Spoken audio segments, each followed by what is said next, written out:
When I first moved to Sunset Ridge, I thought I had found paradise. The HOA community spread across rolling hills like a postcard, with perfectly manicured lawns and pristine walking paths. Golf carts glided silently between houses, their quiet hum the only sound breaking the suburban peace. Everyone waved politely as they passed, and the monthly HOA meetings seemed like friendly neighborhood gatherings. I was so naive. Karen Mitchell ruled this paradise with an iron fist wrapped in a perfectly manicured glove.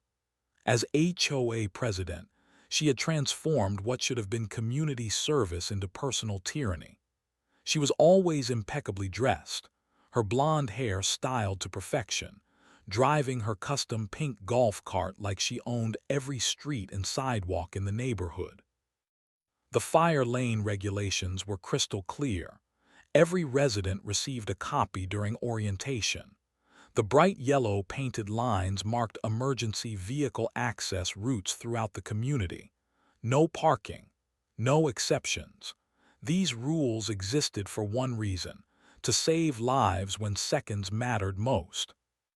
Karen ignored them completely. Every single day, I watched her park that pink cart wherever convenience dictated. In front of the mailbox cluster when she collected her mail, across fire lane markings when she visited neighbors for her self-appointed inspection rounds, outside the community center during board meetings, blocking the main emergency access route. The pattern became sickeningly predictable. Residents would approach her politely, pointing out the violation. Karen would smile that cold, condescending smile and dismiss them with a wave of her hand.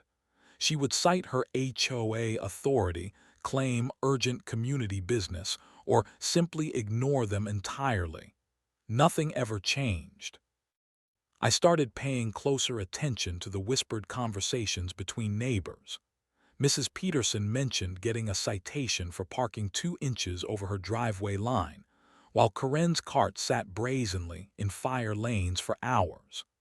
Mr. Williams received a formal warning for a small garden gnome that violated aesthetic guidelines, while Karen's cart accumulated dust in clearly marked emergency zones. The double standard was infuriating, but what really broke my heart was talking to Mrs. Chen. She lived 3 houses down from me, a gentle woman in her 70s who always tended her rose garden with loving care. Her husband had suffered a mild heart attack 6 months earlier, and the experience had shaken her deeply. "I worry about the emergency vehicles," she told me one afternoon, her voice barely above a whisper. "What if they cannot reach us quickly enough? What if those precious seconds make the difference between life and death?" Her words haunted me.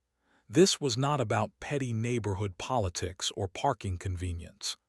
This was about human lives, about elderly residents like Mr. Chen who might need emergency medical care, about families who could lose everything in a house fire if emergency vehicles faced even a minute of delay.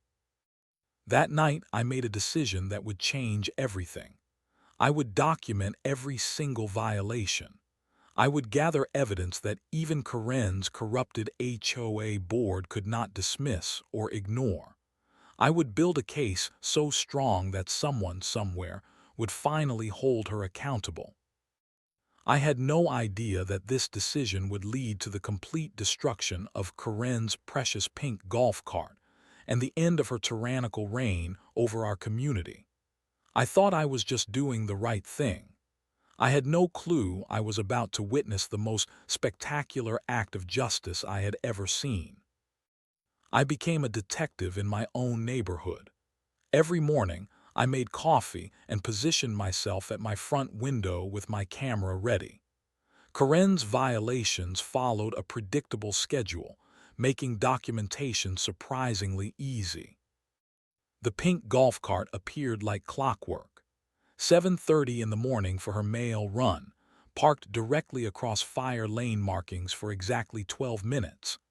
10:15 for her daily inspection tour, stopping wherever she pleased regardless of emergency access requirements. 2:30 in the afternoon for her social visits, blocking fire lanes while she gossiped with fellow board members. Each photograph told a story of entitlement and disregard for community safety. I captured her cart sitting in fire lanes for hours during HOA board meetings she hosted at her house. I documented her blocking emergency access routes while she lectured neighbors about minor rule violations. I photographed her dismissive gestures when residents politely pointed out her illegal parking. The most damning evidence came during the community barbecue in early September. Fire Chief Rodriguez attended as a guest speaker, discussing emergency preparedness with residents. I watched him notice Karen's cart parked directly in the fire lane beside the community center.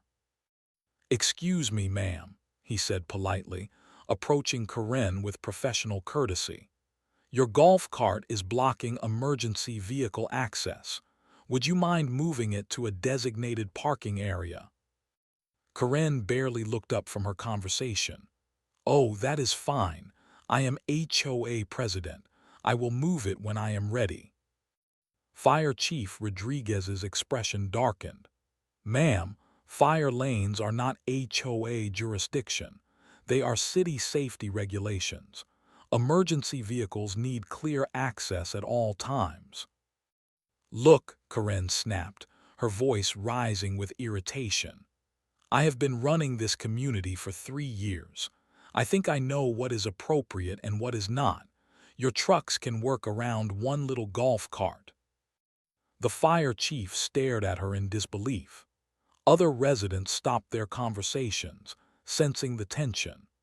I quickly raised my camera and captured the entire exchange, including Karen's dismissive wave as she turned her back on the emergency professional. That evening, I compiled my evidence into a comprehensive complaint.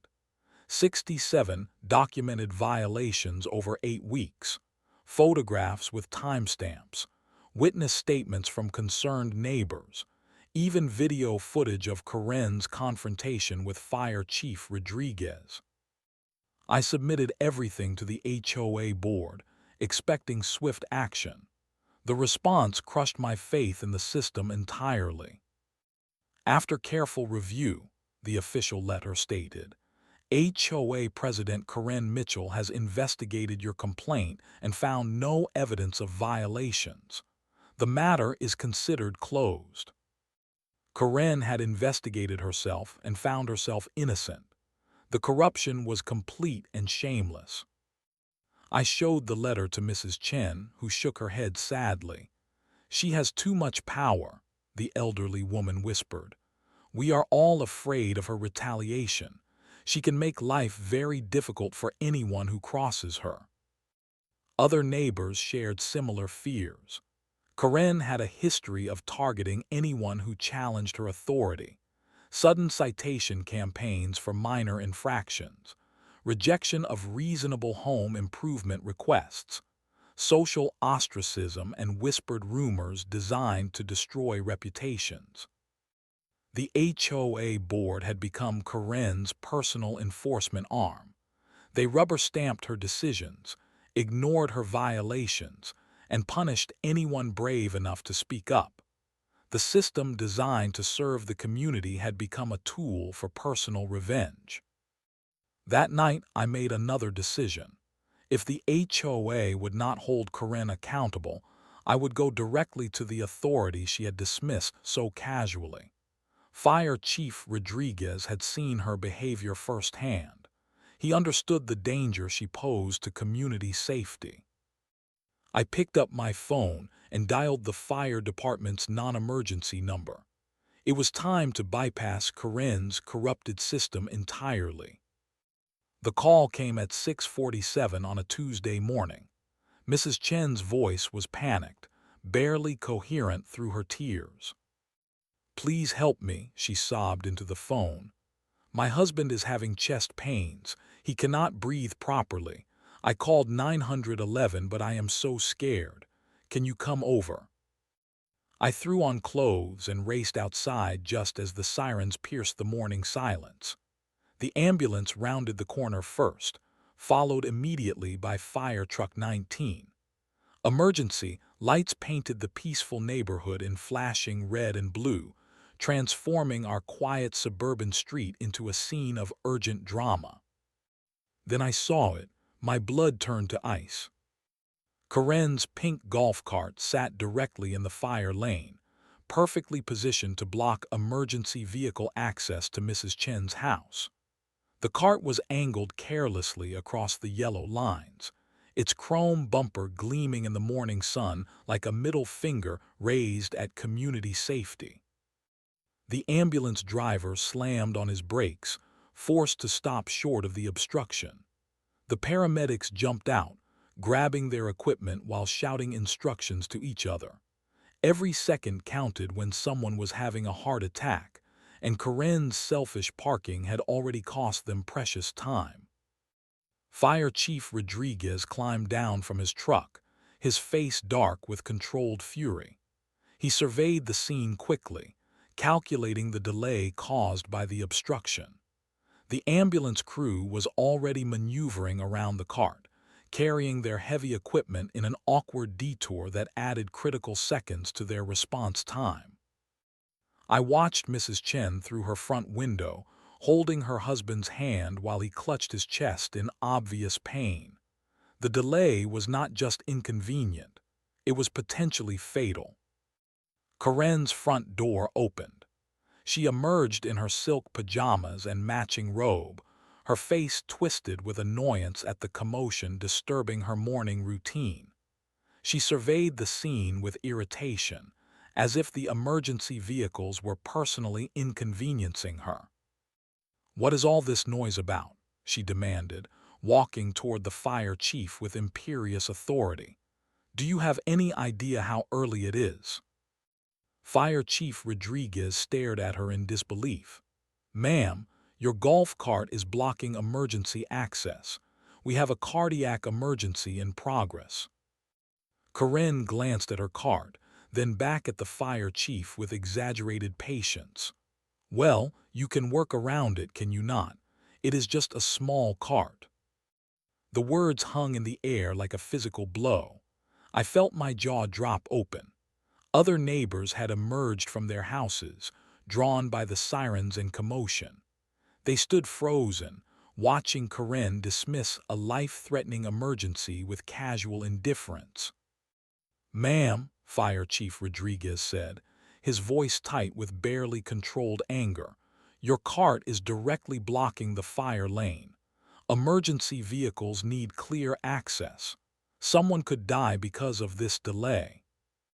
Karen waved her hand dismissively. "Oh, please, you are being overly dramatic. These lanes are more like suggestions anyway. I am HOA president. I think I would know if there was a real emergency access issue." The fire chief's face flushed red. His hands clenched into fists at his sides. Around us, neighbors gasped at Karen's callous response. Mrs. Peterson covered her mouth in shock. Mr. Williams shook his head in disgust. I raised my camera and started recording. This moment needed to be documented. Karen's complete disregard for human life, her dismissal of emergency authority, her casual cruelty in the face of a neighbor's medical crisis. Every word, every gesture, every second of her stunning indifference. "Ma'am," Fire Chief Rodriguez said, his voice now carrying the weight of official authority, "fire lanes are not HOA jurisdiction. They are city safety regulations enforced by the fire department. Your cart is illegally parked and creating a dangerous obstruction." Karen's expression shifted from annoyance to anger. "How dare you lecture me about regulations in my own community? I will have you know that I helped write these rules. I decide what constitutes an emergency access issue." The fire chief stared at her in complete disbelief. Around us, the neighborhood held its collective breath. Emergency responders continued working around Karen's obstruction, their efficiency compromised by her selfish parking. Inside Mrs. Chen's house, her husband was fighting for his life while Karen argued about her right to park wherever she pleased. Fire Chief Rodriguez had reached his breaking point. His professional composure cracked as he faced Karen's stunning indifference to the emergency unfolding around her. "Ma'am, I need you to move your cart immediately," he said, his voice carrying the authority of 20 years fighting fires and saving lives. "Your illegal parking has already delayed our response to a cardiac emergency. Every second matters when someone is dying." Karen crossed her arms defiantly. "I do not take orders from you. This is an HOA community and I am the president. Fire lanes are internal community guidelines, not city law. You have no authority here." The fire chief's eyes widened in disbelief. "Ma'am, fire lanes are established by city ordinance for emergency vehicle access. HOA bylaws cannot override municipal safety regulations. Your cart is illegally parked and endangering lives." "That is ridiculous," Karen snapped, her voice rising to a shrill pitch. "Fire lanes are suggestions for emergency situations. This is clearly not a real emergency. You can easily drive around my cart." I could not believe what I was hearing. Mrs. Chen's husband was having a heart attack 30 feet away, and Karen was arguing that it was not a real emergency.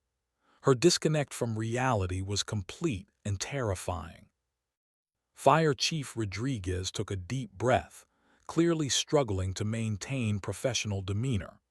"Ma'am, a cardiac emergency is exactly the type of situation these access lanes are designed for. Your obstruction has already cost us response time that could mean the difference between life and death." "Oh, please," Karen said with exaggerated eye roll.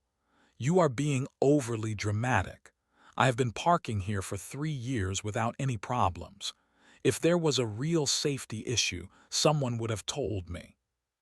"Someone is telling you right now," the fire chief said, his voice tight with controlled anger. "I am telling you, move your cart immediately or face criminal charges for obstruction of emergency services."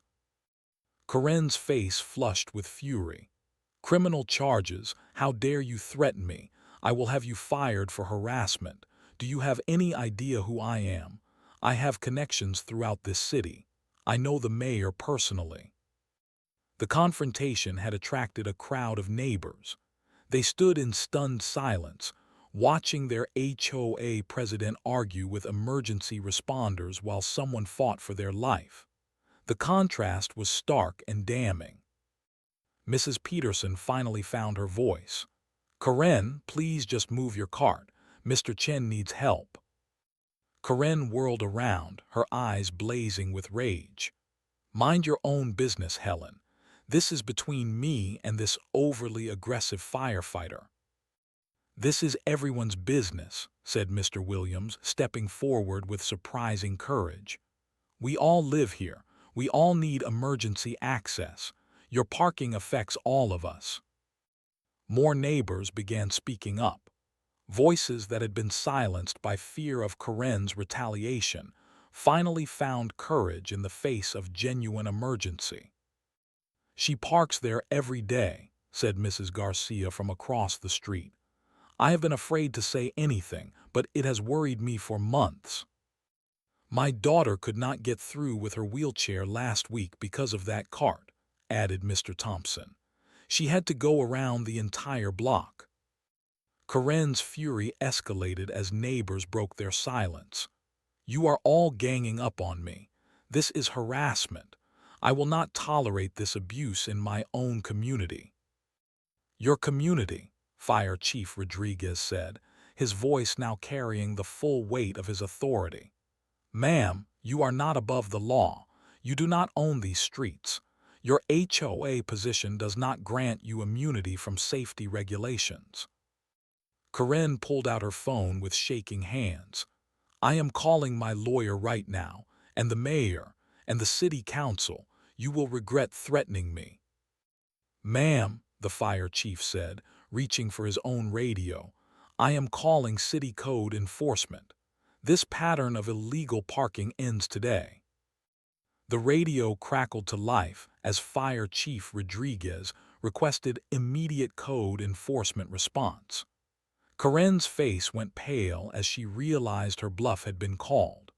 Her connections and threats meant nothing to someone with actual authority and responsibility for public safety. Around us, neighbors continued sharing their experiences with Karen's illegal parking. 3 years of suppressed frustration poured out in a torrent of testimony. Each story revealed another example of Karen's entitlement and disregard for community safety. Inside Mrs. Chen's house, paramedics worked to stabilize her husband while we argued in the street. The delay caused by Karen's obstruction was inexcusable, and everyone present knew it. Justice was finally coming for Karen Mitchell. The fire chief's radio call had set wheels in motion that even her HOA presidency could not stop. City code enforcement arrived within 2 hours, their official vehicle bristling with cameras and measuring equipment. Officers Maria Santos and James Wright approached with professional efficiency, their clipboards ready for documentation. Karen's confidence evaporated the moment she saw their uniforms. HOA authority meant nothing to actual city officials armed with real legal power and municipal backing. "Ma'am, we received a report of fire lane obstruction," Officer Santos said, her voice calm but authoritative. "We need to document the violation and issue appropriate citations." "This is harassment," Karen protested, but her voice lacked its earlier imperious tone. "I am HOA president. Surely we can work this out between community leaders." Officer Wright was already measuring the distance between Karen's cart and the fire lane markings, his camera clicking steadily. "Ma'am, HOA authority does not supersede city safety ordinances. Fire lane obstruction carries mandatory fines regardless of community position." I watched Karen's face cycle through emotions as reality finally penetrated her delusions. Shock at being treated like any other citizen, anger at having her authority dismissed, desperation as she realized her usual manipulation tactics would not work. "You do not understand," Karen said, her voice taking on a pleading tone. "I help run this community. I work closely with city officials on many projects. This is just a misunderstanding." Officer Santos continued writing citations, unmoved by Karen's appeals. "Ma'am, we have documentation of multiple fire lane violations over several weeks. Each incident carries a $200 fine plus court costs."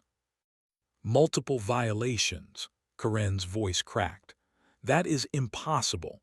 I reviewed the complaint myself and found no evidence of wrongdoing."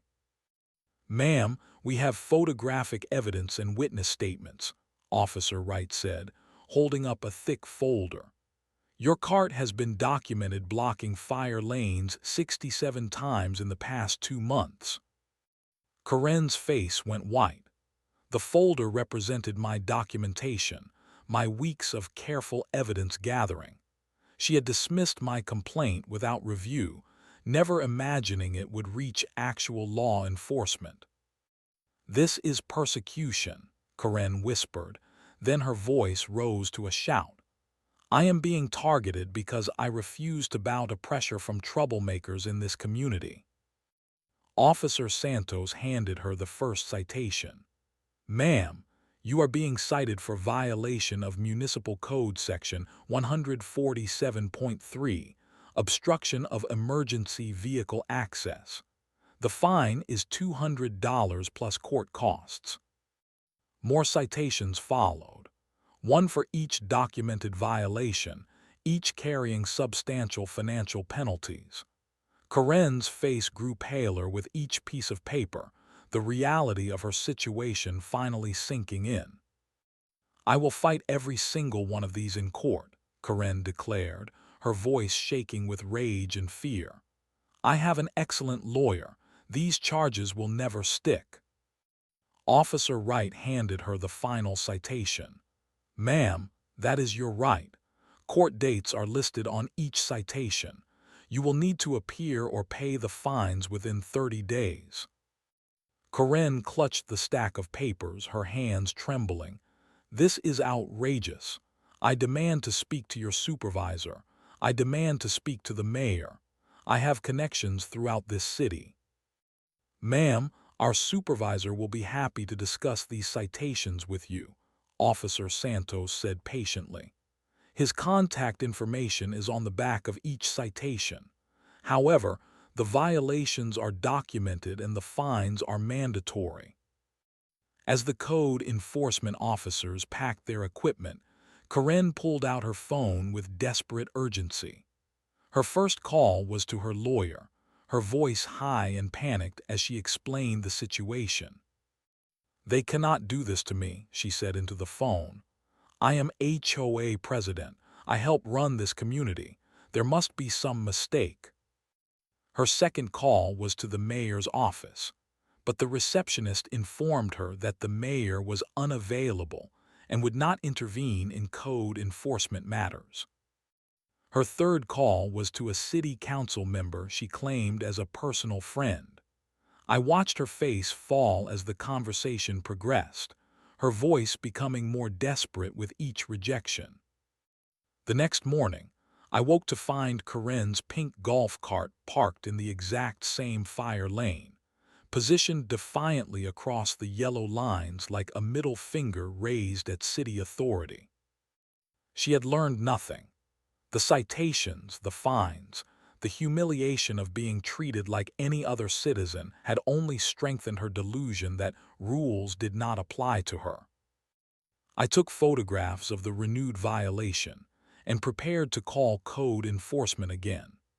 But I had no idea that Karen's final act of defiance would lead to the complete destruction of her precious cart and the most spectacular display of justice I had ever witnessed. I woke to sirens at 5:30 in the morning. Not the single ambulance call from before, but multiple emergency vehicles racing through the neighborhood with urgent purpose. Something big was happening. I rushed to my window and saw fire trucks speeding past, their massive forms disappearing around the corner toward the far end of the community. The radio scanner app on my phone crackled with urgent communications about a house fire on Maple Street, 3 blocks away. More emergency vehicles followed. Ambulances, police cars, additional fire trucks from neighboring districts. This was a major emergency requiring every available resource and clear access routes throughout the neighborhood. I grabbed my camera and stepped outside, drawn by the drama unfolding in our quiet community. The morning air was crisp, carrying the faint smell of smoke and the urgent sound of emergency radios. Then I saw it, my heart stopped. Karen's pink golf cart sat in the fire lane again, positioned exactly where it had been the day before. The same defiant angle across the yellow lines, the same casual disregard for emergency access. But this time, it was not just blocking access to one house. It was blocking the main route emergency vehicles needed to reach the fire. I watched in fascination as Fire Truck 19 rounded the corner at full speed, its sirens wailing and lights flashing. Fire Chief Rodriguez was behind the wheel, his face focused and determined as he raced toward the emergency. The massive truck approached the intersection where Karen's cart sat blocking the fire lane. I expected the truck to slow down, to maneuver around the obstruction like emergency vehicles had done before. Instead, Fire Chief Rodriguez, made a decision that changed everything. He did not slow down. He did not try to maneuver around the cart. He aimed directly for it. The collision was spectacular. The fire truck's massive front bumper struck Karen's precious pink golf cart with the force of 30 tons of emergency vehicle at full speed. The cart crumpled like aluminum foil, its chrome bumper shattering and its custom paint job scraping away in long streaks. But the truck did not stop. It kept moving forward, pushing the destroyed cart down the street like debris. Metal screamed against asphalt. Plastic components shattered and scattered. The cart's custom speakers, its chrome accessories, its plush seats all disintegrated under the relentless pressure of the truck's advance. I raised my camera and captured every second of the destruction. The pink cart, once a symbol of Karen's entitlement and power, was being reduced to twisted metal and scattered plastic by the very emergency vehicle it had been blocking. Karen's front door burst open. She ran outside in her silk bathrobe, her hair wild and her face contorted with disbelief. She screamed at the top of her lungs as she watched her precious cart being destroyed. "Stop, stop, that is my cart, you cannot do this." But Fire Chief Rodriguez did not stop. He had a house fire to reach, lives to save, and no time to waste on Karen's illegal obstruction. The truck continued forward, dragging the mangled remains of the cart another 50 feet before finally clearing the fire lane. Karen ran after the truck, her bare feet slapping against the cold pavement. "You destroyed my cart. I will sue you. I will have you arrested. This is destruction of property." Other neighbors emerged from their houses, drawn by the commotion. They watched in stunned silence as Karen chased the fire truck, screaming threats and accusations while her destroyed cart left a trail of debris down the street. The truck reached the main road and turned toward the fire, leaving Karen standing in the middle of the street, surrounded by the scattered remains of her golf cart. The custom pink paint job she had been so proud of was now streaked across 50 feet of asphalt. The chrome accessories that had cost thousands of dollars were twisted fragments of metal scattered like confetti. Karen fell to her knees beside the largest piece of wreckage, her hands shaking as she tried to comprehend what had just happened. The symbol of her power, her tool of intimidation, her badge of entitlement had been destroyed in seconds by the very authority she had spent years dismissing. I lowered my camera, knowing I had captured something extraordinary. Not just the destruction of a golf cart, but the moment when natural consequences finally caught up with years of selfish behavior. Karen's reign of terror was over, ended not by committees or complaints, but by simple physics and professional determination. Fire Chief Rodriguez had not destroyed Karen's cart out of revenge or anger. He had simply done his job, removing an obstruction that threatened lives. The destruction was a side effect of Karen's choice to block emergency access, a natural consequence of her dangerous selfishness. Justice had finally been served, delivered by 30 tons of emergency vehicle moving at full speed toward a house fire. Karen's precious pink cart never stood a chance. The aftermath was swift and decisive. Karen faced over $13,000 in fines from her accumulated fire lane violations. The cost of replacing her custom golf cart added another $8,000 to her mounting expenses. Her legal fees for fighting the citations pushed the total well beyond $25,000. Every lawsuit she filed was dismissed. Her attempt to sue the fire department for destruction of property failed when the city attorney pointed out that emergency vehicles have legal authority to remove obstructions during emergency response. Her lawsuit against the city for harassment was thrown out when the judge reviewed the photographic evidence of her repeated violations. Karen even tried to sue me for what she called stalking and harassment, for documenting her illegal parking. The case was dismissed on the first hearing when I presented my evidence folder and explained that photographing violations on public property was completely legal. The community transformation was remarkable. Karen's public humiliation had broken the spell of fear that kept neighbors silent for years. People who had been terrorized by her retaliation threats discovered their collective power to demand accountability. Mrs. Peterson organized a petition calling for Karen's resignation from the HOA board. Within a week, it had signatures from every household in the community. The board, faced with overwhelming pressure and Karen's mounting legal problems, had no choice but to accept her resignation. Karen's house went on the market 3 weeks later. The for sale sign appeared overnight, like a white flag of surrender. She could not face the daily reminder of her spectacular downfall, the whispered conversations and knowing looks from neighbors who had witnessed her destruction. The new HOA president was Tom Martinez, a retired teacher who actually believed in community service. His first act was implementing transparent complaint procedures and regular board meetings where residents could voice concerns without fear of retaliation. The fire lane enforcement became a community priority. Volunteer monitors ensured emergency access routes remained clear. Educational campaigns reminded residents about safety regulations. The culture of entitlement was replaced by genuine concern for community welfare. Mr. Chen made a full recovery from his heart attack. When I visited him and Mrs. Chen a month later, he took my hand with tears in his eyes. "Thank you," he said simply. "Thank you for standing up when no one else would. You may have saved my life."